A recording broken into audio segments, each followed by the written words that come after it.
Mashiach, il doit faire 4 choses. Tant qu'il n'a pas fait ces 4 choses, comme dit Maïmonide, il a une présomption d'être Mashiach. On n'est pas certain à 100%. Le mal a un pouvoir énorme. Et quand Mashiach viendra, il va égorger le Yetzera, le mal. Mashiach, que ton père, qui est dans la tombe, et ta mère, qui est dans la tombe, se lèvent maintenant et rentrent et te disent que je suis le Messie.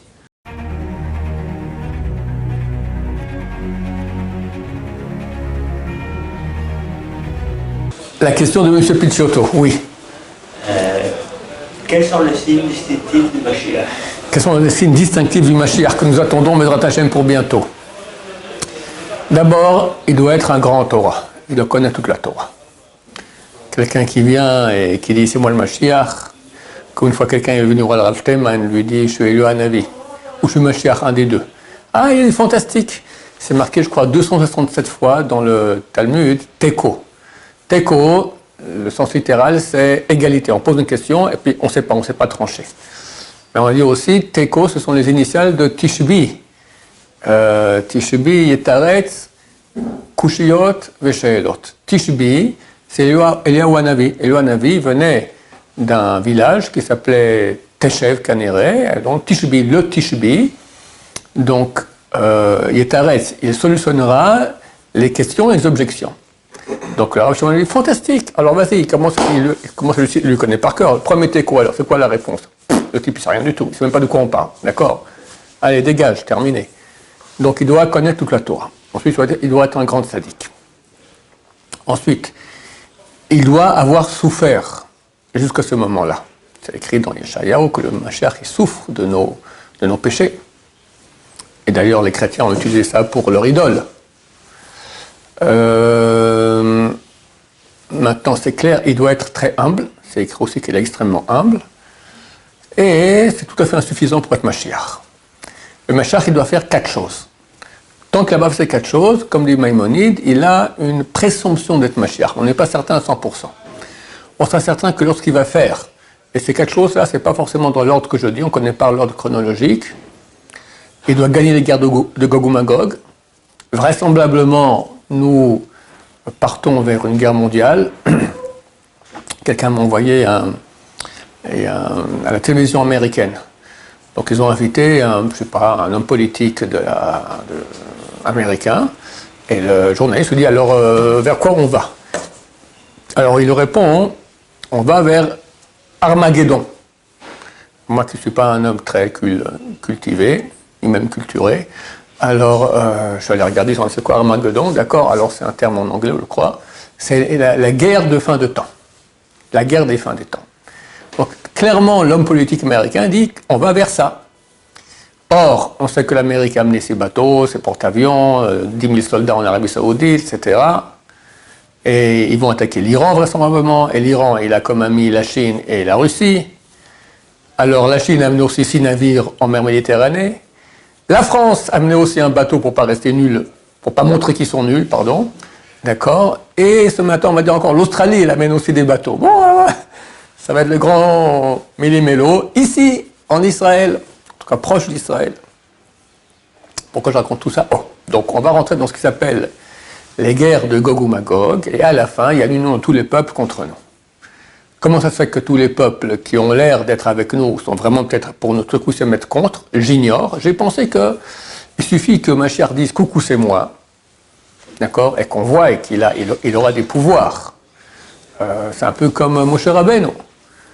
Moshe Rabbeinu, Moïse, il va en Égypte sauver le peuple juif. Il va voir Pharaon, lui dit qui es-tu? Je vais au nom de Dieu. Je ne connais pas. Allez, dégage. D'accord. Alors, il a dû faire des miracles, il a dû faire des choses qui ont montré qu'il était vraiment envoyé de Dieu. Donc j'imagine qu'il y aura des choses pareilles. Et comprenez que lorsque Mashiach dit voilà, le moment est arrivé, dévoilement de Dieu. C'est normal que tous les peuples se liguent contre lui. Pourquoi? Parce que actuellement, c'est quoi la valeur des peuples? Son économie, sa puissance militaire, sa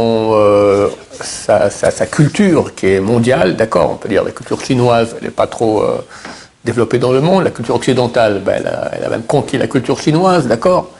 Donc, tout d'un coup vient Mashiach et dit, écoutez, chers amis, le seul truc qui a de l'importance, c'est la proximité au Dieu d'Israël. ils vont comprendre qu'ils sont super nuls. Fini les porte-avions, fini l'économie, Wall Street qui crache, d'accord, ça va très très mal. Donc une solution très simple, une solution que les Américains ont toujours utilisée, quand quelqu'un n'est pas content, ils amènent leur porte-avions, leur armée, et le problème est réglé. Voilà, donc ils vont faire ça, mais pas tout seuls, comme ils sont en train de le faire maintenant contre l'Iran, d'accord, ils vont amener les bateaux australiens, les bateaux français, même les Français vont amener leurs bateaux, d'accord, et tous les peuples viennent en guerre contre le Mashiach. Et il doit gagner cette guerre. Il doit arriver à Jérusalem, et là Dieu se dévoile, boum, badaboum, terminé. Ça c'est une des premières choses que doit faire le Mashiach, une des 4 choses. Deuxième, faire en sorte que tous les Juifs reviennent en terre d'Israël, même les Français. Les Français, ça va, ils sont sécessionnistes, même les Américains, d'accord. Tous ceux qui auront survécu après cette grande guerre, qui viennent en Israël. Troisièmement, que tous commencent à pratiquer la Torah, c'est fini.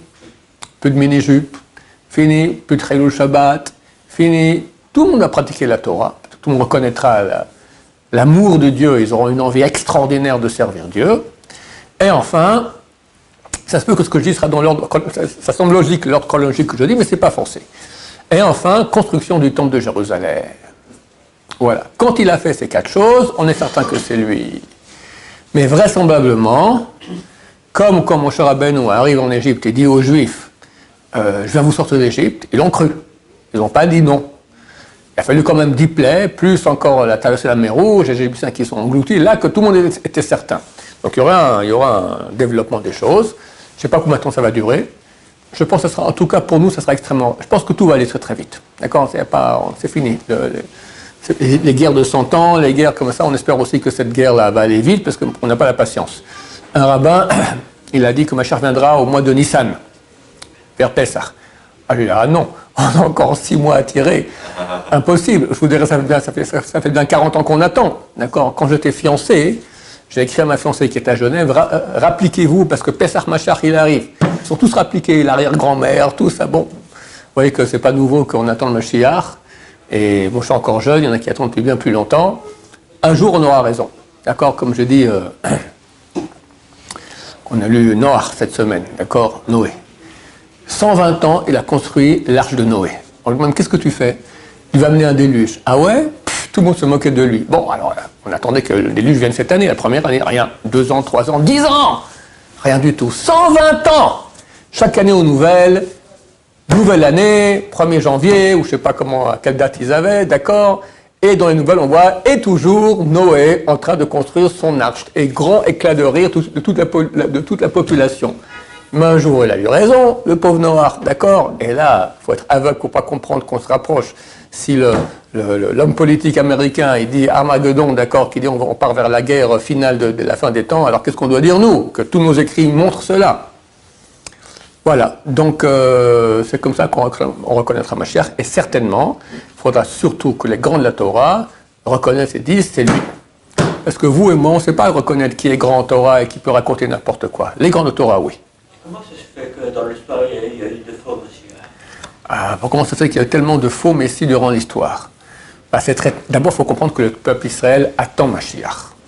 Donc quand on leur dit, tiens, il est arrivé, ils y croient. Maintenant, il faut comprendre que dans le monde, Dieu a créé le mal. Et le mal a une puissance, je ne vais pas dire phénoménale, plus que cela. C'est le roi du monde. Ils ont des pouvoirs, le mal a un pouvoir énorme. Et quand Mashiach viendra, il va égorger le Yetzera, le mal. Mais bon, il faut commencer déjà par l'Iran. L'Iran, comme moi je pense, c'est Amalek. Et quand Amalek tombe, alors il pourra avoir un dévoilement de Dieu. Sinon, impossible. C'est marqué que tant qu'Amalek existe, le nom de Dieu n'est pas entier et le trône de Dieu n'est pas entier. On a un verset, Kiyad al-Kessia, Milchama al-Amalek midordor. Kiyad, Dieu tend sa main pour jurer. Al-Kessia, sur le kissé de Yudke Vavke. Mais c'est marqué Kes à la place de kissé. Il manque la dernière lettre du mot trône. Ya, c'est pas oui en allemand, c'est les 2 premières lettres du nom de Dieu. Yudke, Vavke. D'accord? Mais c'est marqué dans le verset Kiyad al-Kes Ya. Milchama al-Amalek midordor. Guerre contre Amalek de génération en génération. Donc le grand empêcheur de tourner en rond, la source du mal, c'est Amalek. Et je pense que c'est l'Iran, parce qu'on voit que ce sont les grands ennemis d'Israël.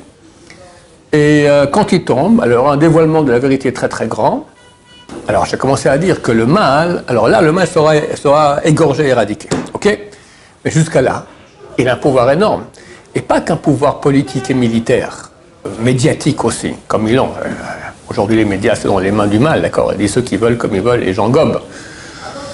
Le mal aussi a un pouvoir mystique. Il y avait un faux messie qui a fait beaucoup de mal au peuple d'Israël, qui était un grand sage d'Israël, c'était un grand Talmid Chacham, très grand kabbaliste, Shabtai Tzvi. C'est un de ceux juifs sur lesquels on a le droit de dire « Imar Shmo », que son nom soit effacé. C'est très rare qu'on dise ça sur un juif. On le dit sur l'idole des chrétiens, on le dit sur Shabtai Tzvi, et j'ai un ami qui était voir le Rav Steinman, enfin un ami, le frère de mon gendre, qui était voir le Steinman et qui s'est plaint de ce qui se passait ici en Israël. Alors Steinman, il a dit sur Lapide qui est la tête de la gauche anti-religieuse en Israël, a dit Marshmo, d'accord, il a dit ça aussi, que son nom soit effacé. C'est une chose très très grave de dire ça. Alors sur ce faux Messie Shabtai Tzvi, on le dit, il vivait environ 400 ans. Il était un très très grand kabbaliste. Et il a mal tourné. Mais il n'a pas mal tourné vers le bas, c'est-à-dire qu'il a péché avec des filles, ou des trucs comme ça. Il a péché dans le haut, d'accord? Comme on a dans la Gemara, dans des Chagiga, page 15, on parle là-bas de Acher. Acher, c'est un grand sage d'Israël qui s'appelait Elisha ben Abouya. C'est marqué que lui et encore 3 autres sages d'Israël sont partis, il faut des techniques akabbalistes, sont partis dans les mondes supérieurs. Parmi eux, un est mort, un est devenu fou, un, Elisha ben Abouya, il a quitté la Torah, et seul Rabbi Akiva est rentré en paix et sorti en paix. Quand tu vas là-haut, ça devient dangereux. Tu joues maintenant avec des choses très très graves, on ne sait pas exactement ce qui s'est passé. Alors ce grand sage d'Israël est devenu, on l'appelait Acher. Acher, c'est un autre, d'accord? Il a complètement quitté la Torah.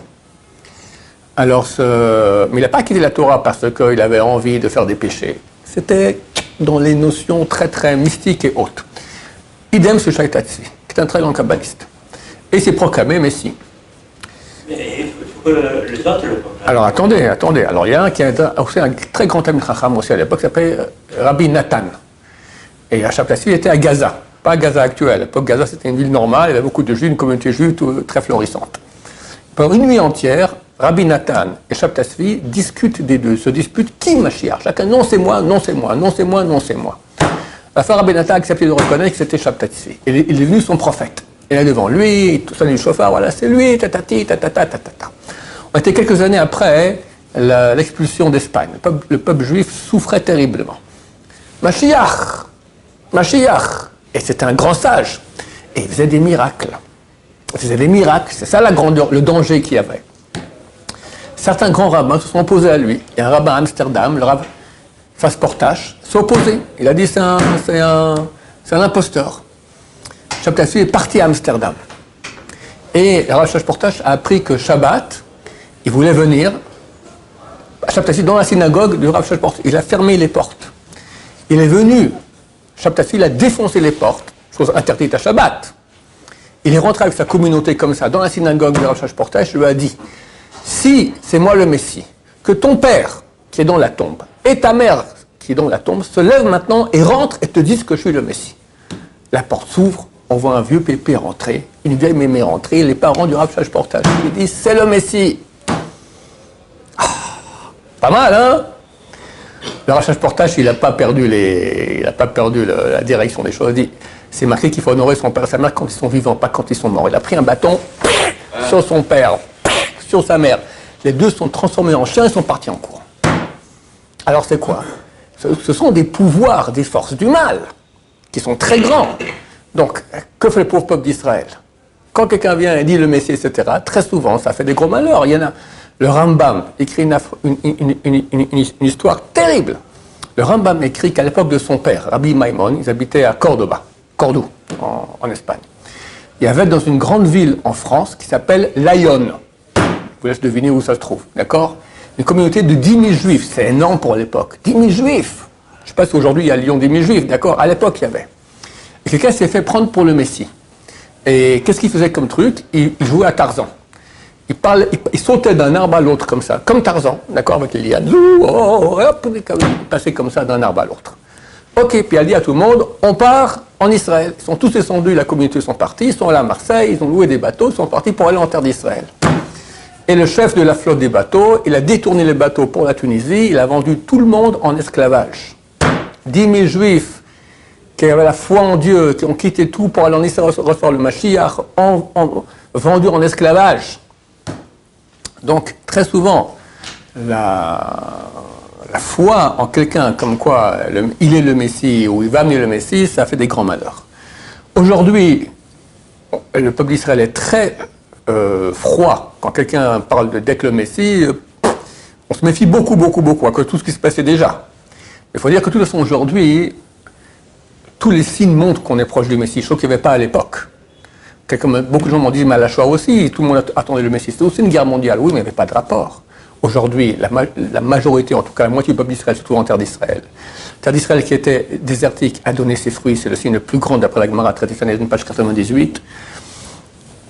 Il y a un grand mouvement de tchouva qui n'a jamais eu de l'histoire. Et c'est marqué que le Mashiach ne peut venir que s'il y a une grande tchouva dans le peuple d'Israël, et c'est le cas actuellement.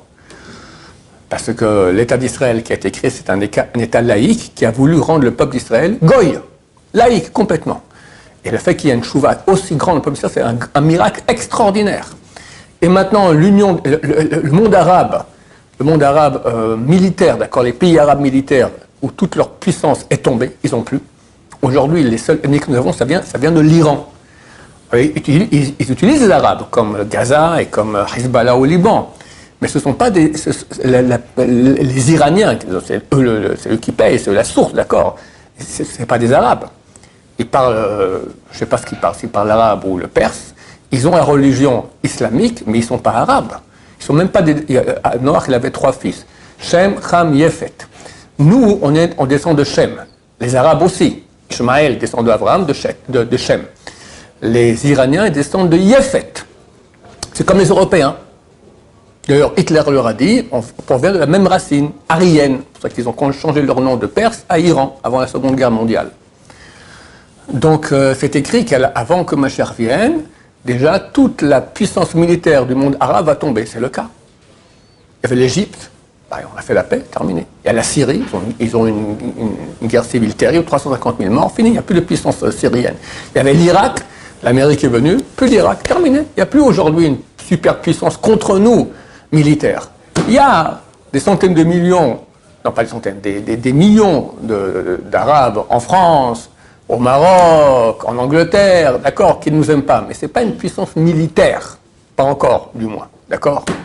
Donc tout cela montre qu'on vit une époque tout à fait différente des autres et qu'aujourd'hui tous les signes sont là pour montrer que Mashiach doit arriver. On espère qu'il va arriver, Bezrat Hashem, Baruch Adonai, donc voilà, Amen va Amen.